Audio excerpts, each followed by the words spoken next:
रियासत ने कभी इन माओं को, इन बहनों को कभी रियासती शहरी तस्लीम नहीं किया। जिस दिन हमारी उम्मीदें ख़त्म हो गई उस दिन या तो हम मायूस होंगे या ये माएँ बहनें जो आज इस उम्मीद के साथ आए हैं, कल हो सकता है इससे ज़्यादा ख़तरनाक कोई ना हो। ये रियासत को चाहिए कि इनको सुने, इनकी आवाज़ बने, इनको वो प्लेटफॉर्म जो उनको कई सालों तक नहीं मिले वो उनको प्लेटफॉर्म फराहम करे। लेकिन पहले दिन से हमारा मुतालबा है, वो आज भी यही मुतालबा है कि यहाँ पे रियासत जब तक हमारे मुतालबात नहीं मानती है तब तक ये एहतजाज ख़त्म नहीं होगी। रियासत को एक बातचीत का आगाज़ करना चाहिए। चाहे जब आप लोगों को जो है अपनाते नहीं हैं, जब आप लोगों को गैर बनाते हैं, फिर आप इसी तरीके के एक्ट करते हैं। पर हमें मायूसी और नाउमीदी मिली है और 2023 में जब हम यहाँ से आए थे और हम खाली हाथ वहाँ से वापस चले गए।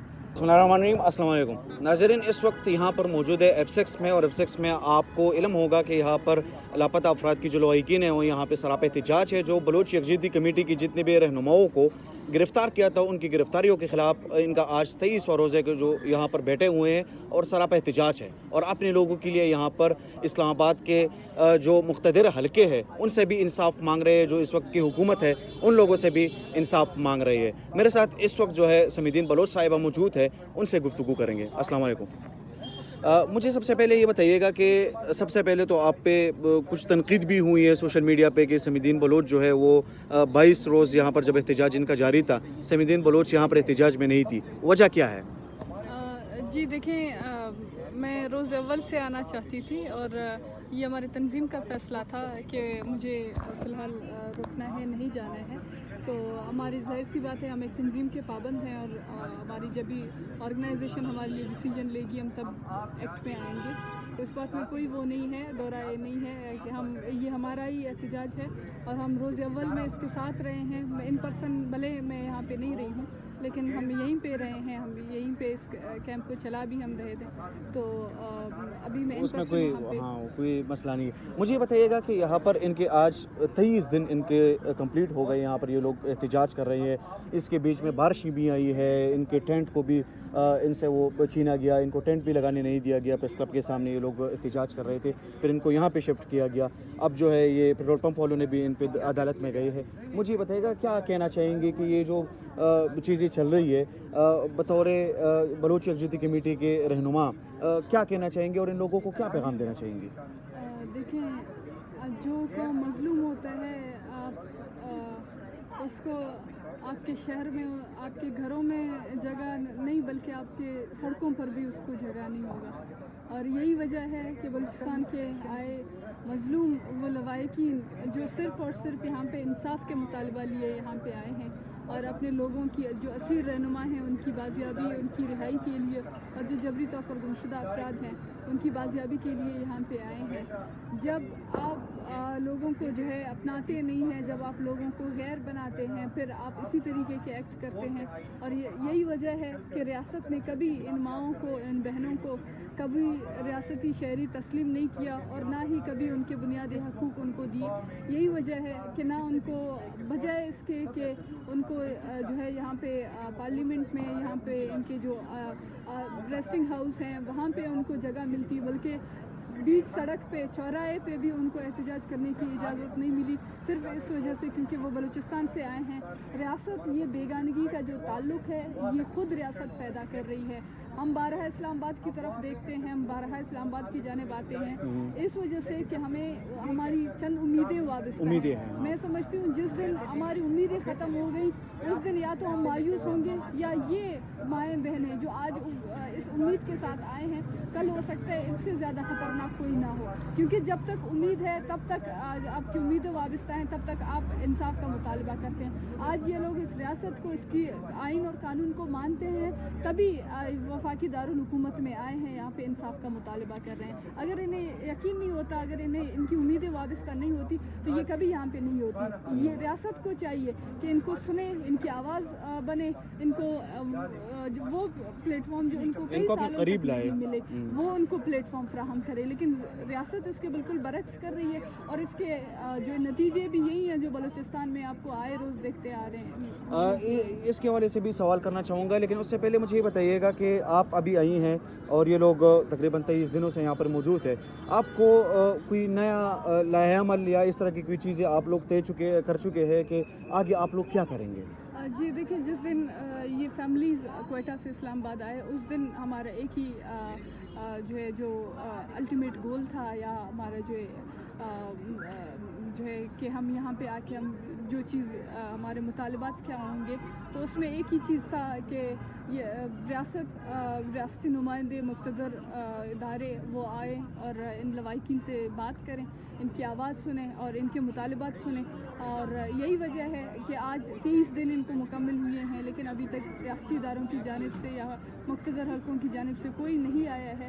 البتہ یہ مائیں، یہ بہنیں ابھی تک اسی مستقل مزاجی کے ساتھ اس گرمی میں، اس دھوپ میں، جہاں پہ آپ 2 منٹ بھی اس کڑی دھوپ میں آپ نہیں بیٹھ سکتے، یہ آج 23واں دن ہے، یہ اپنے احتجاج پہ بیٹھے ہوئے ہیں. اور ان سب کا ایک ہی مطالبہ ہے، پہلے دن سے ہمارا مطالبہ ہے، وہ آج بھی یہی مطالبہ ہے کہ یہاں پہ ریاست جب تک ہمارے مطالبات نہیں مانتی ہے تب تک یہ احتجاج ختم نہیں ہوگی. ریاست کو ایک بات چیت کا آغاز کرنا چاہیے، چاہے وہ جو ہے اس میں منسٹرز ہوں گے یا کسی قسم کی ایک نیگوسیشن ہوگی، وہ اس میں ایک بات چیت کا ایک عمل شروع ہو، تب یہ لواحقین یہاں سے، ان کو کسی قسم کی یقین دہانی یہاں سے ملے، تب وہ یہاں سے اٹھیں گے. سمیدین، پچھلی دفعہ بھی آپ لوگ آئے تھے، آپ لوگوں کا یہاں پر احتجاج ہو رہا تھا، ڈاکٹر مارنگ بلوچ بھی اس میں شامل تھی، آپ بھی تھی، باقی بھی بہت سارے تعداد میں لوگ یہاں پر موجود تھے.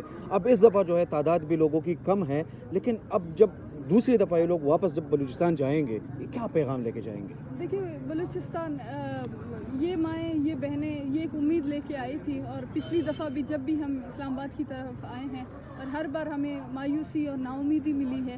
اور 2023 میں جب ہم یہاں سے آئے تھے اور ہم خالی ہاتھ وہاں سے واپس چلے گئے، وہاں بلوچستان کی عوام کا جو ریاکشن تھا اس پہ، وہ پوری دنیا نے، ریاست پاکستان نے، سب نے اس پہ دیکھ لیا کہ کس قسم کا ایک غم و غصہ، ایک بے اعتمادی، ایک مایوسی پیدا ہو گئی تھی. ریاست اگر بارہا اس طریقے کی چیزوں کو دہرانا چاہتی ہے تو this is totally up to the state کہ وہ کس طریقے سے ان جذبات کو، ان جو ہے اس چیزوں کو کس سائڈ پہ لے کے جانا چاہتی ہے. مجھے بتائیے گا کہ بلوچ یکجہتی کمیٹی کے بہت سارے جو رہنما ہیں وہ اب اس وقت گرفتار کر چکے یہ لوگ ان کو، اور اسی گرفتاری کے خلاف یہ لوگ یہاں پر بیٹھے ہیں کہ ان کو بھی رہا کیا جائے، اور جو ہمارے لاپتہ افراد ہیں ان کو بھی جو ہے وہ بازیاب کروایا جائے. ڈاکٹر مارنگ بلوچ سے کوئی بات ہوئی ہے یا ان کا اس دھرنے کے حوالے سے کیا موقف ہے؟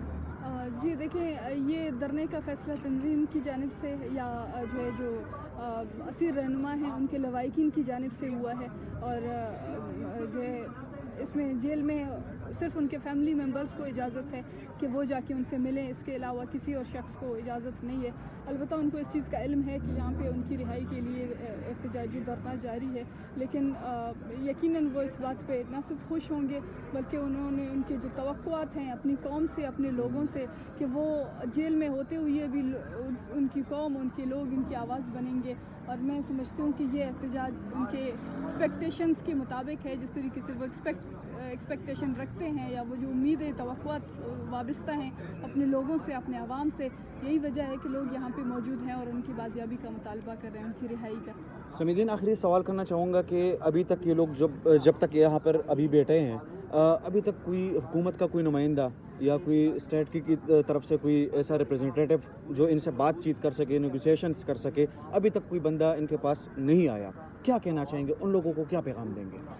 جی دیکھیں، یہ ایک واضح پیغام ہے، صرف میں نہیں بلکہ یہ جو مائیں بہنیں یہاں پہ آئی ہیں ایک امید لے کے آئی ہیں، اور یہاں سے اگر ان کو خالی ہاتھ واپس بھیج دیا جائے گا تو یہ خود ایک بہت بڑا پیغام ہوگا اس ریاست کے لیے، مقتدر حلقوں کے لیے، ریاستی اداروں کے لیے، کہ وہ جو ایک پیسفل پرامن ایک احتجاج ہے اپنے حقوق کے لیے، اپنے رائٹس کے لیے، جب آپ پروٹیسٹ کرنے آتے ہیں اور آپ بجائے ان آوازوں کو سننے کے لیے آپ ان آوازوں کو دبانے کی کوشش کرتے ہیں، آپ ان کے اوپر کریک ڈاؤن کرتے ہیں، تو یہ میسج پہلے بھی بلوچستان کے لوگوں تک گئی ہے.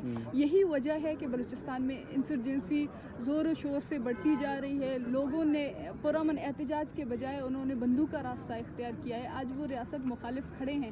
اگر ریاست بارہا اس چیز کو اگر فروغ دینا چاہے चाहती है इस माइंडसेट को, इस ओपिनियन जो है इस स्टेट ऑफ माइंड को बिल्कुल।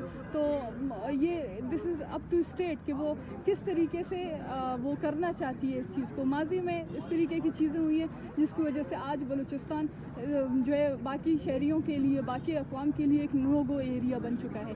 अगर आप जिस तरीके से अगर आप पीसफुल आवाज़ों को दबाएंगे तो उसमें उस किस्म के रिएक्शन भी सामने आएंगे, और इसमें रियासत खुद उन लोगों के लिए ये पैगाम दे रही है कि वो जो पीसफुली प्रोटेस्ट करते हैं, यहाँ पे पीसफुल एहतजाज की कोई अहमियत नहीं है। तो लिहाजा मैं पीसफुल प्रोटेस्टर्स को भी बंदूक के ज़रिए डील करती हूँ, तो क्या वो लोग ऐसे हाथ धरे बैठे रहेंगे? ओबियसली ऐसे भी लोग होते हैं जो स्टेट के फ्रस्ट्रेशन का शिकार होते हैं, या जिनकी गमो गुस्सा, जिनकी नफ़रत जो है एक ऐसे स्टेट ऑफ माइंड में पहुंच जाते हैं जहाँ पे उनको लगता है कि पीसफुल प्रोटेस्ट किसी काम की नहीं है, उसकी कोई अहमियत नहीं है रियासत की नज़र में। फिर वो बंदूक उठाते हैं, फिर इसके लिए भी रियासत हमें इल्ज़ाम ठहराती है, इसके लिए भी रियासत कहती है कि हम ही उनके सिंपैथाइजर्स हैं, आप हम लोग उनको उनके साथ सपोर्ट हैं, करते हैं। लेकिन अगर इसमें देखा जाए तो डायरेक्टली एंड इनडायरेक्टली स्टेट ही इस जो है बयानिए को फैला रही है, स्टेट ही इस चीज़ को फ़रोग़ दे रही है। समीदीन, आपके वक्त का बहुत शुक्रिया। शुक्रिया। Thank you. नाज़रीन, आपने देख लिया समीदीन बलोच से हमारी गुफ्तगू हुई। उनका भी कहना है कि यहाँ पर इस्लामाबाद में ये सारे लोग जो है ये एक उम्मीद लेके आए हैं, और उम्मीद इनका ये है कि हमें इंसाफ मिल जाएगा यहाँ पर इस्लामाबाद में बैठ के, और इनके जो रहनुमा, इनके जो नुमाइंदगान हैं वो यहाँ पर आ जाएंगे और वो हमें इंसाफ दे देंगे। इंशाल्लाह एक नई वीडियो में दोबारा मुलाकात होती है। बहुत शुक्रिया।